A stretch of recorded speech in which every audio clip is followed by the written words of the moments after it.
General Wang Bo Foundation ทุกประธานคือประธานจีนในว่างขอใจขอเพชรแลมโบเตนจนจ่อใจต่อประธานจีนในว่าง Please welcome the president of General Vang Pound Foundation, Chi Ning Vang.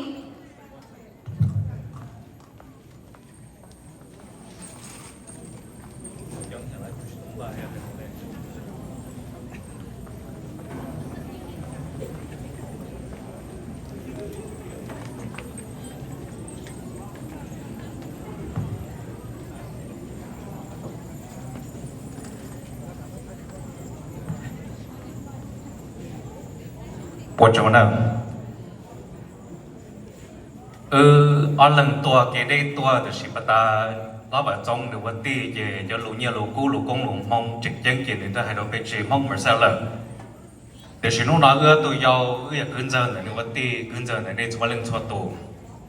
ให้เราไปเจอมองเหมือนเสลนู้นชงเราตาชงเชื่อเติร์ตัวเอาพันหนึ่งหัวจีกูชงเชื่อแหง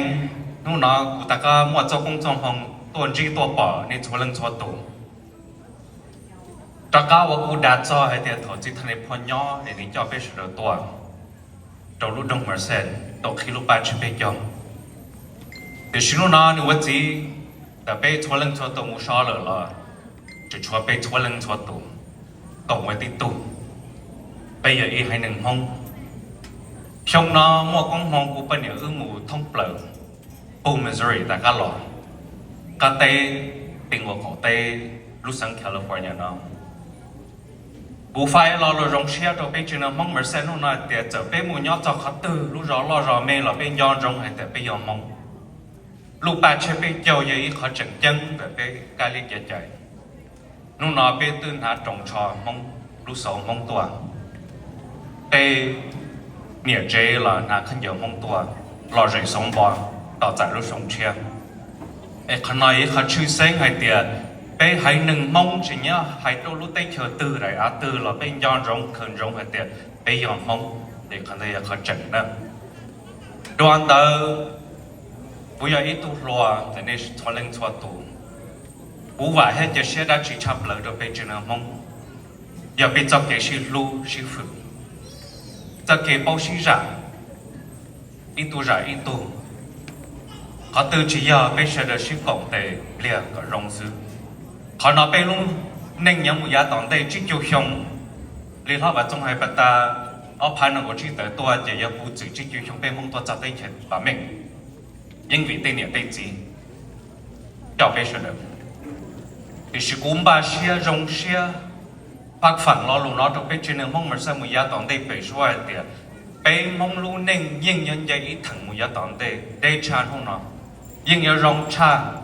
哎，看那古法都被只蒙门上后呢，被很多花的，被很多给容些的，被很多给解些的，哎，得被蒙路能也容是xử理，看那古保健的不如看么呢？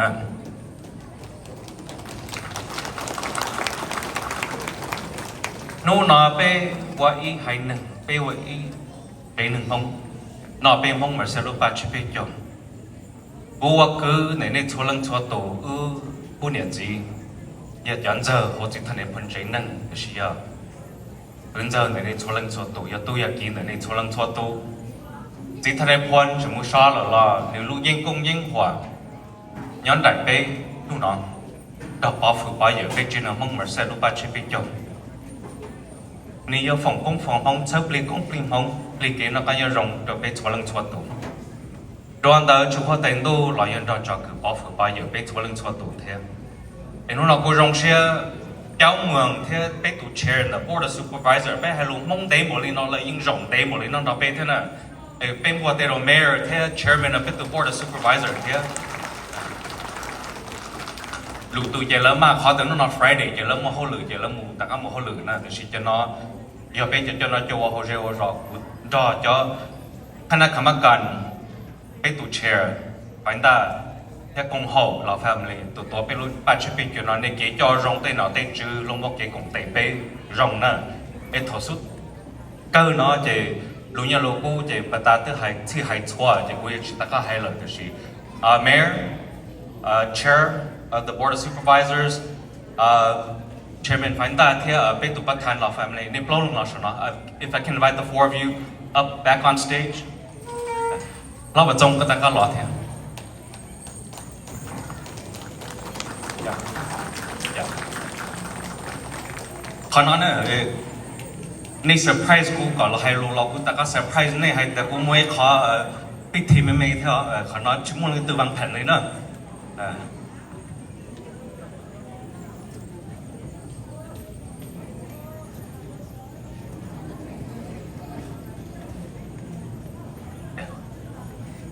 Mr. Mayor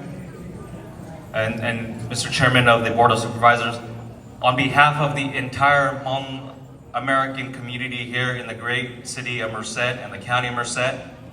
I, as youngest son of General Vang Pao, join in the celebration and festivities with all of us here today of the Hmong Cultural New Year and the vibrancy and the beautiness of the event as you all bear witness to. On behalf of the two sons of General Vang Pao, we would like to present a small token of appreciation, but this establishes our new friendship between us, old and new, that as we celebrate 2025 and the holidays that come with it, we reforge our bond and friendship in cooperation and unity, as my father has always advocated for. And this token of appreciation is a reminder of our duty and our friendship and our communityship that we have. And although we may not all be from Merced, Merced has always been home to us too, as it has welcomed the Hmong 50 years ago. And as the Hmong, as my father has always lectured us, be law-abiding citizens, to be productive citizens, and to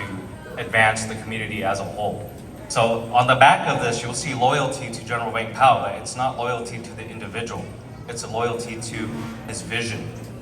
based on democracy and freedom. And that's values that we cherish and hold today. So I will present each of you with this medal as a reminder of our friendship that we forged today and as a reminder of the work ahead. And as you, as our elected officials, represent all of us on your day-to-day business, it reminds us that who our friends are, who our brothers are, who our sisters are in the community that make up our great community here in Merced. So let this be a token and a symbol of that. So thank you very much for representing every single year. And I've seen your dedication to the Hmong New Year. And as this is comes as a surprise to everybody that this was not planned. But I would like to bestow upon each of you this medal.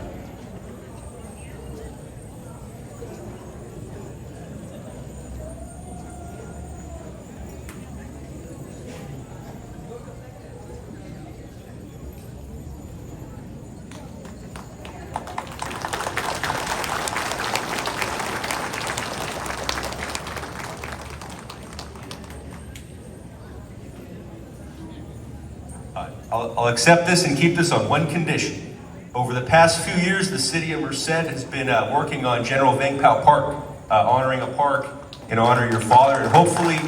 it'd be an incredible achievement and coincidence if we can open it next year during the 50th anniversary. So we're working hard. We're in the advanced planning stages right now, but we want you certainly to be there. We want everybody to be there when we dedicate that park, hopefully next year sometime, but as soon as possible we'll do it. And we just, that was our invitation right there.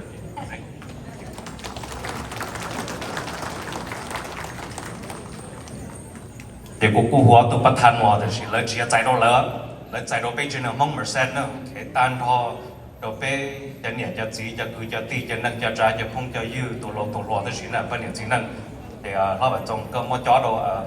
để ở tụ bắt thành sở kiến để bây sinh phố phổi năng.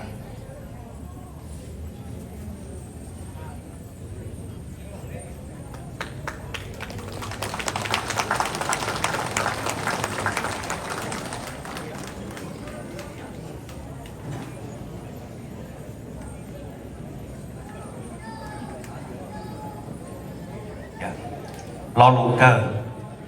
trong chế tờ toa bây giờ nó mong Merced còn trong chỉ cho kiến nó cái nhau rồng bây giờ chạy pli nhẹ pli cú pli công pli mông pli nọ pli chữ pli cứ pli tê pli phong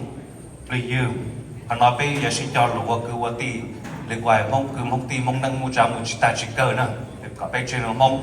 là luôn năng cho mua hoa và từ ba chỉ thông can đâu khứ sư có bây luôn bề mông nó chỉ bút plot chỉ bút xẻ nữa còn nó cũng rằng là từ bây giờ cái sự luôn nó nói bây giờ cái sự sao giá ta lo nhưng như một trò khỏi rong giá toàn đây sư để nó nói nên bên rằng bên tụ khen thế nhớ rong song chia cho bây giờ năng mông nữa.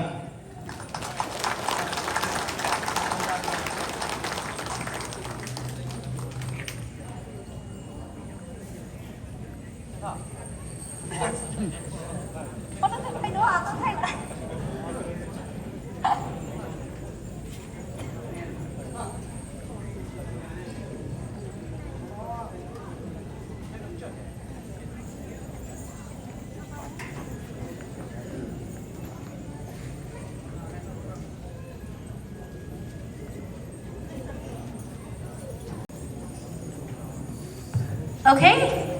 I would like to invite our CCAP peer support group for a cultural show.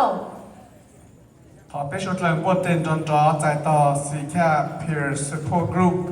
คือโอเฮาหรือยอดจูหูกองหูเจนี่รอจูฮะขอเจอนะ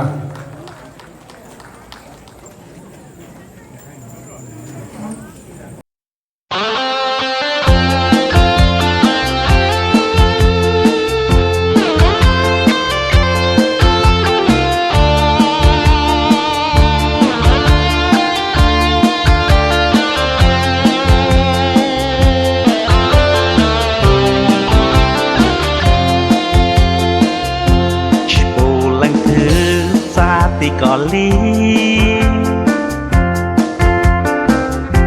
giờ tôi giống trái lo của từ khi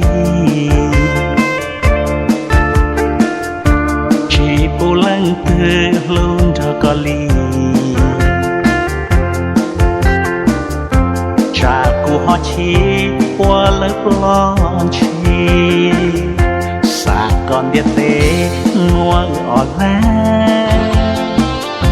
chỉ mua lãng tên cho cô chỉ rằng còn ta cứ mua lâu đùa lệ tô chỉ cô cha cô do cô tao lâu lâu lâu lâu lâu lâu lâu lâu lâu lâu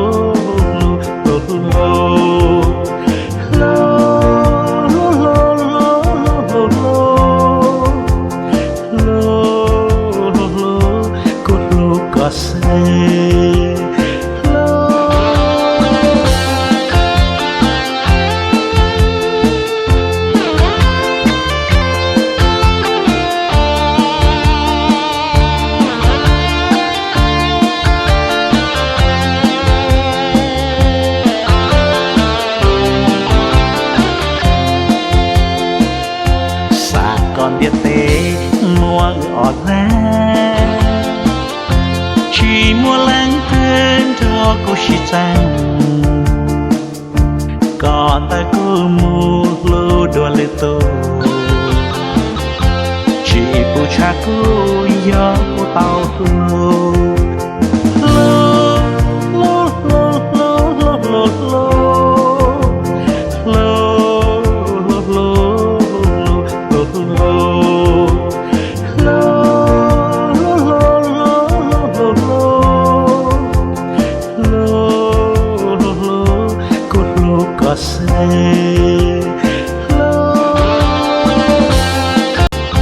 chỉ cô cha cô do cô tao lâu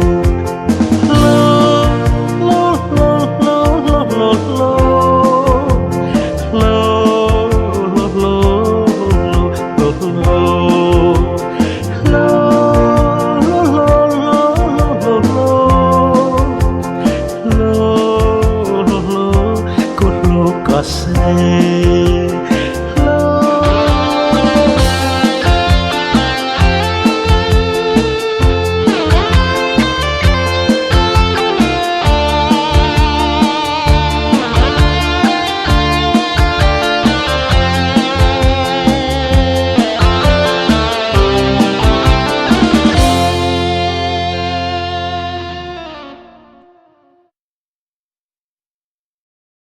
นึ่งส่วนตัวนี่ตัวของเป้รูปัจจุบันเจ้าเราเขียวนอเทียนนู่นนอเนี่ยเกตเกหายรูเชิงอาไปรู้เชื่อเป้เจ้าเขียวนอลงเชียวันในเชื่อเจ้าส่วนหนึ่งส่วนตัวอย่างต่อไปรู้เชื่อเหรอรอรายการชนน่าจะรอสาวลีน่าละไอ้กูถอดเจอถ้าถอดเจอจะน่าจะวัวตัวนี้ตัวเจตัวเราจะเนี่ยหัวเจหัวจอนอเป้ต่อโมโดชาต่อรู้เจว่าปกตินอไอ้เป้ตัวแต่ต่อเนี่ยต่อเป้หมูนอไอ้เปลือกชูโอเคอย่างขนาด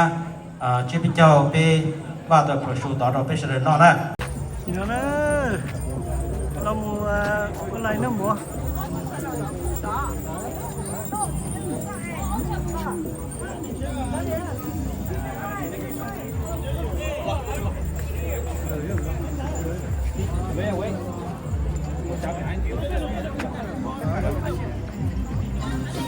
các món là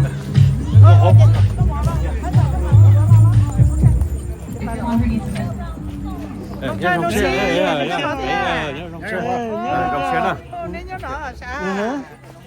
Itu si Papu Sacramento lah ni. Cho cá lẩu nè, cá lẩu Tây nè. Nhất cô em có xem chương trình ở sửa thì ngay qua đi. Everybody out there, come and join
chỉ còn lên lầu lấy cái món mù kia nữa giờ Để làm ca một phát á. lên còn lâu phép rồi chỉ còn lên lầu lấy cái món nữa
我带完来啊，请他们太热了，你这排的，哎，Lo đây. 嗯，我是的，我 Đây là chị tôi sẽ có tận này chơi rồi rồi lo đây. Nhớ tao chỉ cho xong má. Có phải trong rồi no chứ không? rất rồi. Đó rồi xong chia là từ chị tao tua là chị tua đó, chứ bây giờ mình xây lòng chị ta chế cho đây đó. Số tí nó sẽ mất đi chị ta nâng đi đâu mà. ये bốn cầu chứ. Tua đó, là tua chung một liều chế nó là sẵn đồ chọn sẵn đồ chạy chung sẵn đồ đấy. Này chỗ cái này. Đây con là chị Loh, Anda sedang mana ya? Anda sedang mana? Jangan nak loh.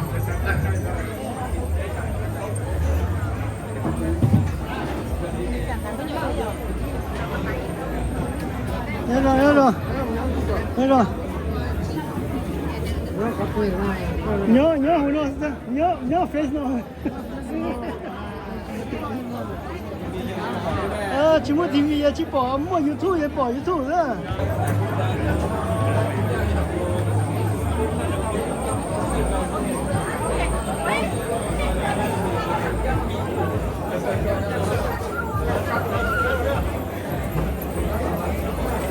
Nó đỏ sợi đó sợi mỏ.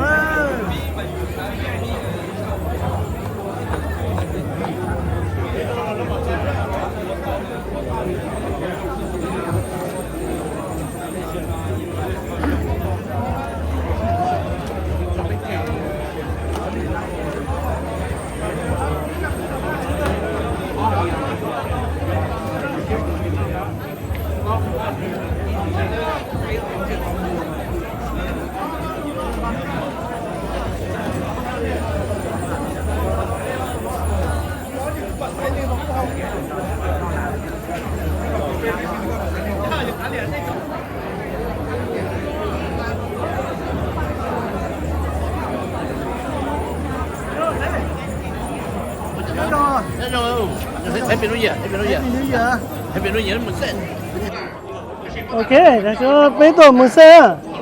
tôi nó mỏ một xe nè, tay mỏ lên chưa, tay mỏ một xe, bé nó tổ tay xuống xe, bé nó mỏ xuống xe là ok.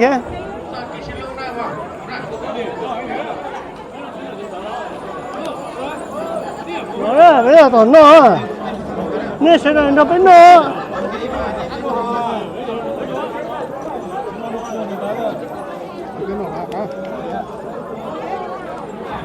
Xe nó mở,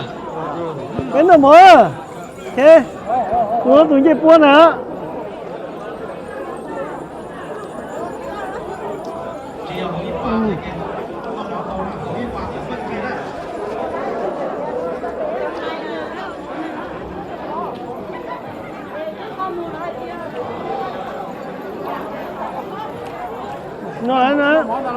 Nó mở ra.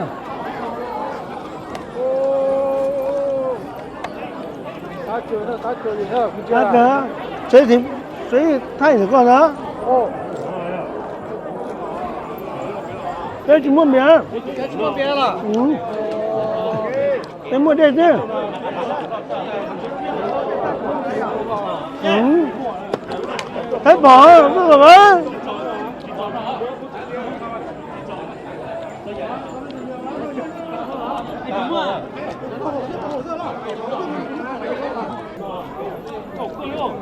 这不改不生，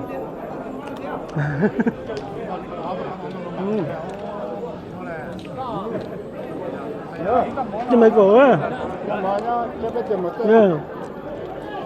，người ta bảo nó tụi chị bua các cá rồi kìa,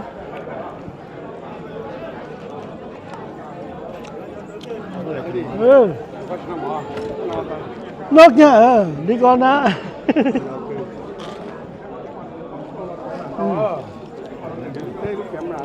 Nó hay là mua bé chạy nổ nữa.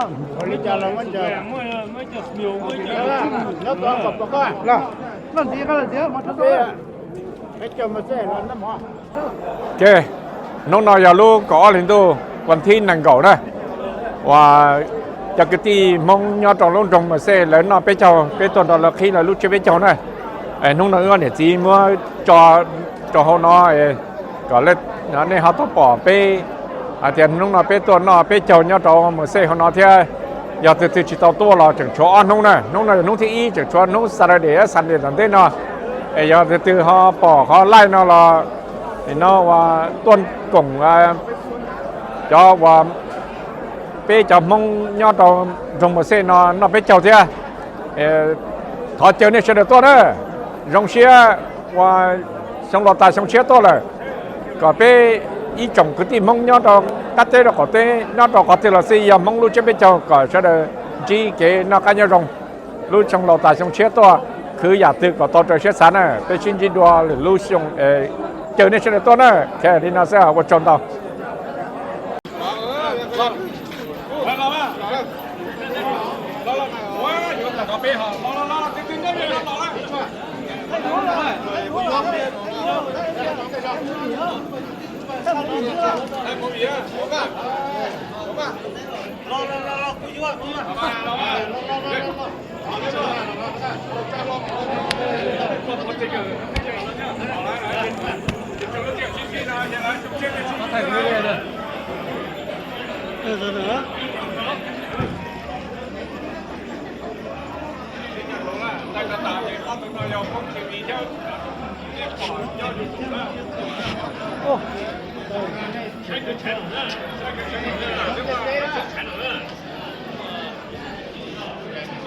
Được đó. Tóm để cú thay này đua mà cú là sản phẩm này đó.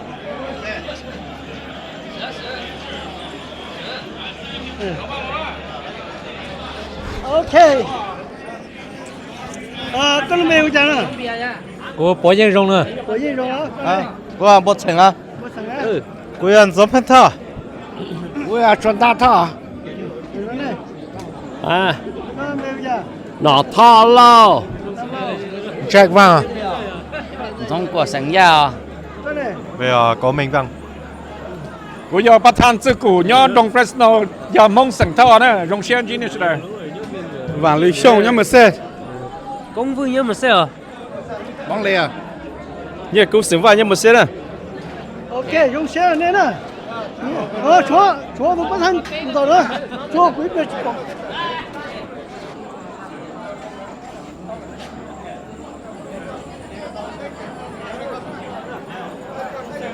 Con mèo giờ đó. của chắc có thọ nè của từ lưỡi chữ theo nhá rồi bên mong mà xe lúc bắt chước bây giờ 我找那时候多才呗呢。